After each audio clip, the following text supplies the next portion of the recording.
bien-aimé, Zambé a pambola bino, ici quand nous sommes retrouver dans le monde entier, Zambé a pambola bino. Tozongi sur liboso na bino, bino nyonso bondaka biso na chaîne biso ya télévision Béni de Dieu TV 100% Jésus-Christ. Merci na bino o boza vraiment fidèle bozela ka pe bobengaka soki omoni mwa retard ezali. Promesse la biso bien.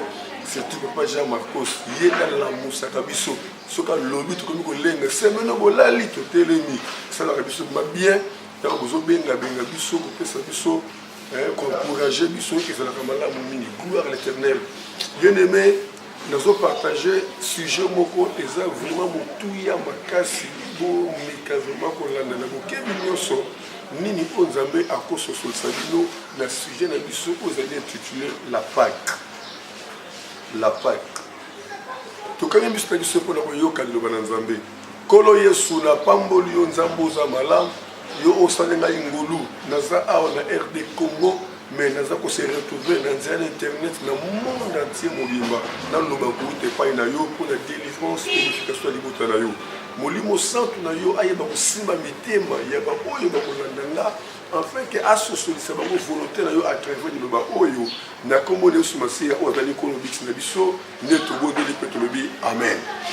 Oui bien aimé, les cambo ya Pâques, ils ont un trouble et une confusion dans le tout ya batebele.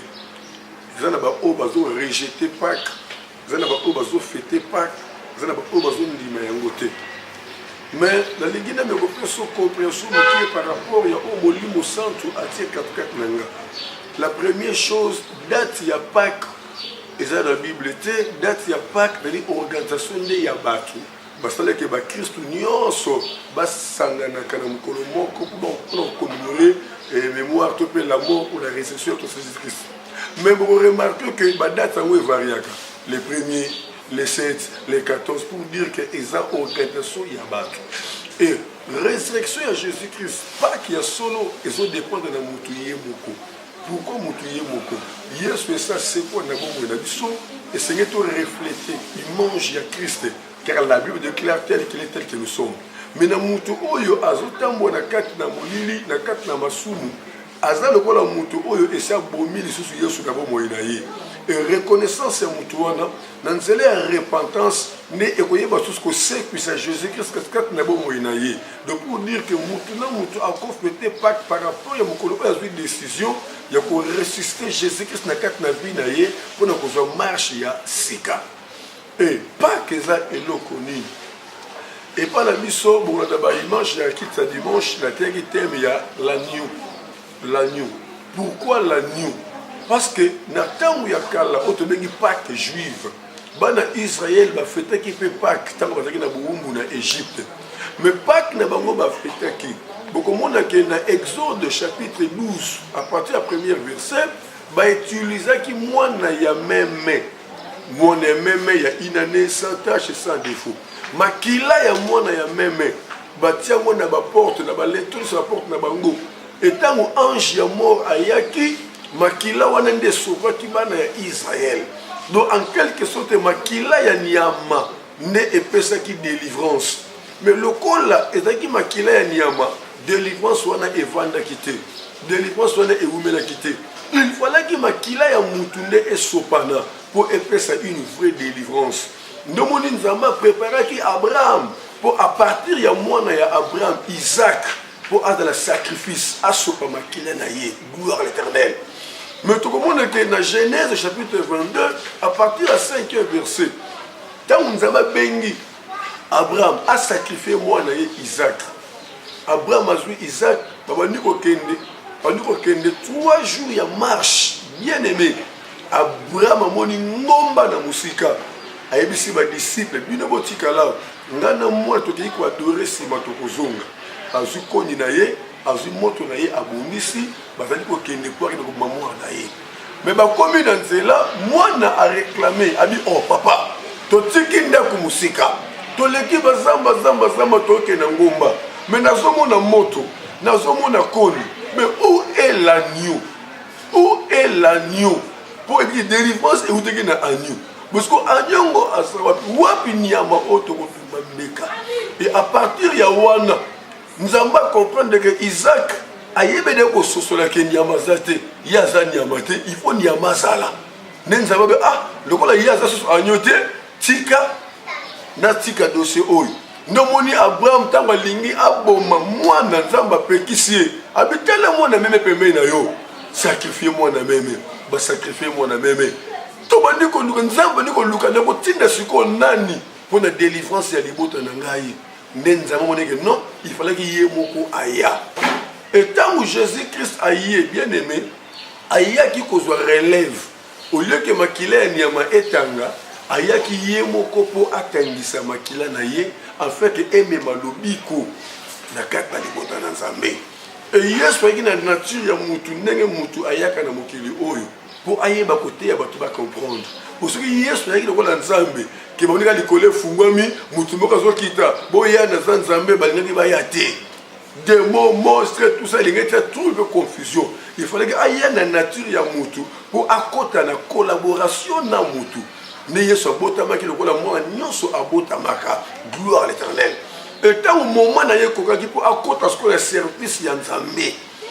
Accueillir peu que soit baptême n'enge baptême si ba ozo baptême.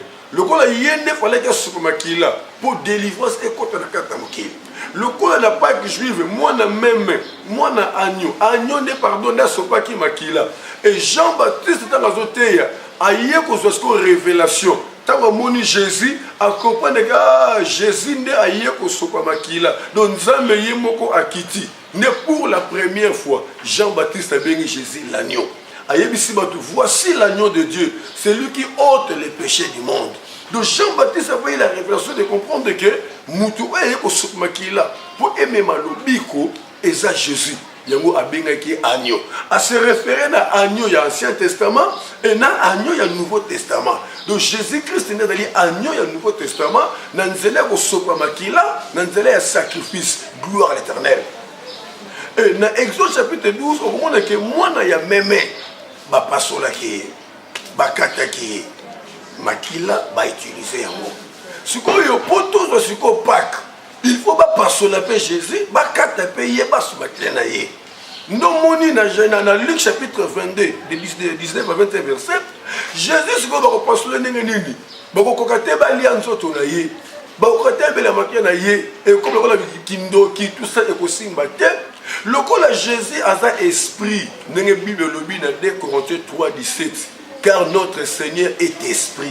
Car notre Seigneur est esprit. Le col a un esprit. Esprit est vivant car on a quatre nanzoto. Nous a utilisé que ce qu'on lipa à seule incarnation. Donc à côté que ce qu'on a lipa, afin que tout liaïe, n'engage na Israël, qui na Égypte, qui moi na même. Et le coup, il fallait que makile pese le biko ne à s'incarner na kati na vino pour ba melayer. En fait que délivrance est la source du condom la baptité na ba portité mais délivrance est côté kati na bon moi na biso. Gloire à l'Éternel. Ndomoni Paul a fait cette révélation dans Galates 2:20. Alors lui, ce n'est plus moi qui vis, c'est Christ qui vit en moi. Gloire à l'Éternel. Donc en quelque sorte, pas quand on s'est fêté, il y a un kakane ezali saint-saint. Kolianzo tope komela makila na Yesu. Yango nde ezali Pâques. Et tant que tozo kufa, tozo sekwa. Neto moni Paul a été crucifié ensemble avec Christ.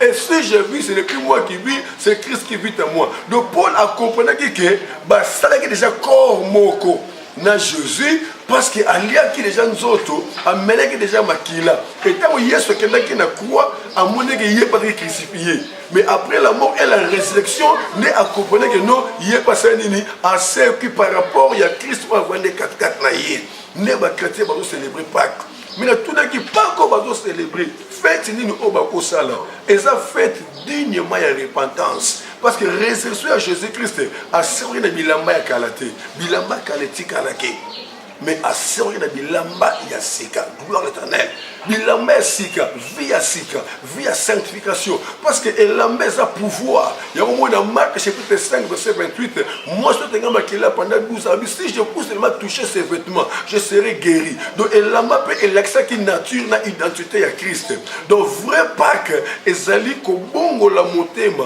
ko soit nature ya Christ Christ a servi 4 na mutu. Donc mutu a manifesté ma caractéristique ya Christ 4 na yé. Nezo symboliser Pâques. Mais les loba n'ont pas fêté Pâques. Ba païen ba fêter Pâques. Ba Pâques ba fêter Pâques. Non. Aujourd'hui les chrétiens ba suivent à sikate mais ba fêter Pâques. Raison pour laquelle délivrance na mboke zo mona na tête, conversion na mboke zate. Ba tu mettez à ma ben. Basal na nzambe bango moko batana bitumba entre bango ba conflit makamoni na ndenge mais Pâques nini ba ko célébrer parce que muto célébrer Pâques azo représenter la mort et la résurrection. Donc pour dire que azo bomande bo moto ya kala pour assez que ça bo moto ya sika. Donc la Bible dit dans 1 Corinthiens chapitre 5 verset 7. Il faut lever le vieux levain. Il faut que l'on la vieux levain pour que soit renouvellement. Que l'alliance ya sika or que les vins ali produit oyo bazotia pour eyeba ko vindisa or na vie na biso les vins ali esprit oyo ezokota pour aimer ma orgueil na vie ya mutu vie ya koswana vie ya songi vie ekobo vie ya milangwa yango nde faut ko longola parce que Paul a lobby notre Pâques c'est Christ qui est la Pâques parce que il est l'agneau, c'est lui qui devait être immolé, gloire à l'Éternel. Donc vrai Pâques ils ont manifesté ma critère de repentance. Et nous avons peut-être pas de louange, d'adoration, de sauter, mais ça qui est bataille, venir oyo et même Pâques 4 na bango. Venir nous symboliser Pâques 4 na bango. Parce que Pâques nous commémorer la mort et la résurrection de Christ. Il faut caractéristique il y a Christ et moi dans la 4 na yo. Il faut battre mon équipe Christ 4 na yo. Et moi expliquer que le mot chrétien a été prononcé pour la première fois dans un village appelé Antioche. Pourquoi le mot chrétien a été prononcé? Il y a eu la tribulation à Jérusalem. C'est lui qui a persécuté les chrétiens. Il y a même qui a Saint-Étienne. Il y a Saint-Étienne dans Acte 8. Et tant que persécuté les chrétiens, les apôtres, les batami, les nimi, les panzani. Et na mboka o bakendaki bake côté ya sango na Yesu.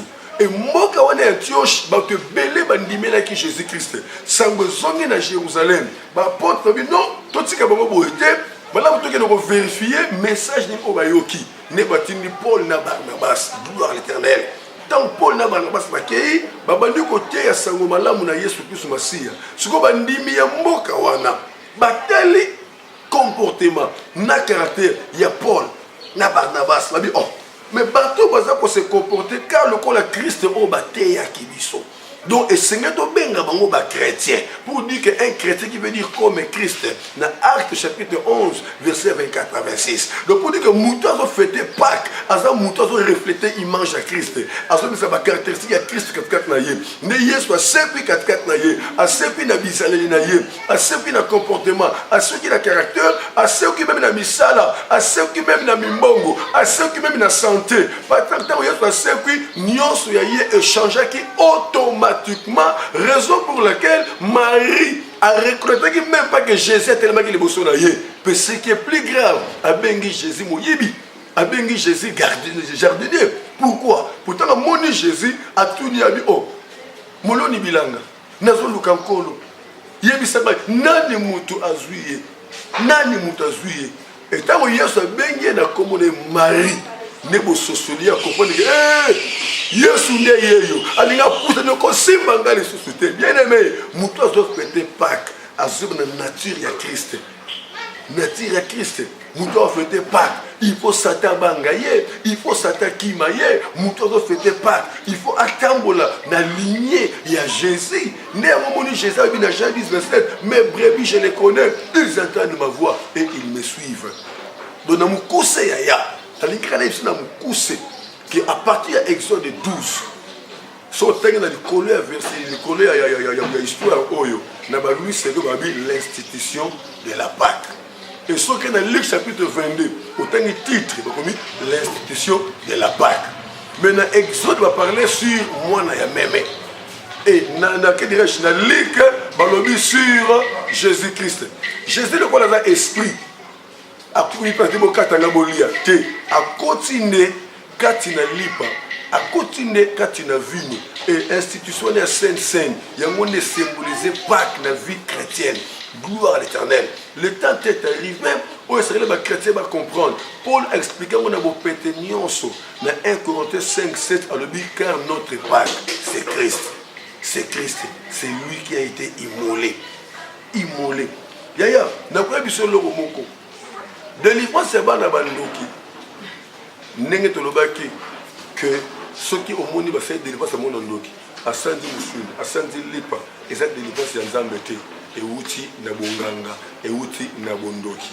Pourquoi? Parce que l'esprit peut côté dans tout un monde, à l'ata kanzoto. Et ceux qui ont l'ati corps, à l'ati lignoko, à l'ati mbisi, à l'ati fumbwa. Ceux qui ont l'ati fumbwa, fumbwa on a servir esprit pour s'installer dans zoto. Mais fumbwa a continué marche normal. Nous prenons cet exemple. Yo ceux qui ont une victoire, il faut se mutuka, aujourd'hui taxi. Taxi ont aidé yo. Pour aucun de la victoire, pour ça makamna yo. So comme la victoire au kiti. Tel ça qu'il y a makambu na ye. Esprit de sorcellerie à côté na lipa. Tant moi na le lipa. Il y a s'installé quatre dans tout lipa. À quel makambu na ye. Au lieu de lipa, qu'il y a na toilette. Puis au moins na mo société. Tout comme il a tant moi c'est les beaux sociaux et ya. Na mo ni Yesu. Pour tout lia ye. Ne azui esprit na ye à côté si na lipa. Tant ba d'ici ba le lipa. Lipa l'équipe ne peut jouer rôle na quatre dans tout. Mais esprit en Zambé ne escalier quatre na moto. Na mo ni Paul a vu na quatre devant c'est Christ qui vit à moi. À partir de l'esprit à Yesu, ne pas ni katikati na ye. Il y a moins de monde plus loin, toujours mouton Paul. Alors, dans 1 Corinthiens 6, 19, ne savez-vous pas que votre corps est le temple du Saint-Esprit, que vous n'appartenez pas à vous-même. Mais le Saint-Esprit c'est qui? Le Saint-Esprit c'est Jésus, le Saint-Esprit c'est Dieu. Jésus, dans Jean 10, 30, moi et le Père nous sommes un. Mais dans 2 Corinthiens chapitre 3, verset 17, car le Seigneur est esprit, c'est la même personne, gloire à l'Éternel. Nous sommes chrétiens, nous avons pensé pas dans le niveau où il y a qu'on reconnaître la mort et la résurrection. Et le connaît Christ, il y a qui 4 na biso. Et ce ne fait pas qu'il y a solo, tu penser la vie où il y a Christ, tu manifester ma caractéristique, il y a Christ 4 na biso, ne te reflète pas qu'il y a solo. Tu penser dans la mort, tu penser dans la résurrection. Alors, tu vas pratiquer ma soumu, on est-il le va fêter Pâques. Parce que Yesu a un kunda. Mais tu vas fêter Pâques. On est Yesu c'est man en kunda. Comme au temps c'est le Yesu. Pour même ma valeur de Jésus-Christ na bombo na bango. Tala ozaki exaucer la biso na mokona lelo. Papa Jean Marcos dans l'explication très bien. Nzambe a pambola yo na bande ko nyonso o bazuti ya ko dans l'explication oyo. Beaucoup ma numéro d'aller affiché. Beaucoup de précautions bino, beaucoup de méthodes na bino et tout allé à ingénieur papier. Car nous allons avoir pour continuer toujours pour faire sa bino ba révélation on a besoin de faire sa biso. Et ça na bande ko belé bazo te ya makambo ba yoki. Yepa ya te ya mu. Et ça ba kamba ba belé ba te ya makambo batangi, ba te ndenge batangi. Mais makambo botanga yana molimo moko e batami. Kosuka na makambo ante me kota omisa molimo e batami na kati na makambo wana te selo molimo wana ne opesa bomoy mais soko te selo écriture au boma parce qu'on a des langages na kati na Bible toi na exégèse na herméneutique exégèse c'est les paroles écrites mais herméneutique c'est les interprétation ya parole écrite ne Yesu abetami na likambo yo alobi mais bato ba comprendre te atali ba pharisien temple abi temple tongami mulai munene oyo beaucoup bukango beaucoup ils sont ngai na tongo après 3 jours ba pharisien le batala Yesu bango batali temple oh temple alobelaki ezalaki nzoto na ye ki beaucoup bumangai na kokufa na 3e jour na kosekwa tala esika diable a kotisi trouble na la confusion na quatre interprétation de la Bible. Batebele ba souki na écriture, mais ba koti na molimo te. Qui na Christ la partage na bombo na bino, Nzambe o yakela likolo pe na se apa mo na bino. Ekutani na prochaine édition. Bye bye.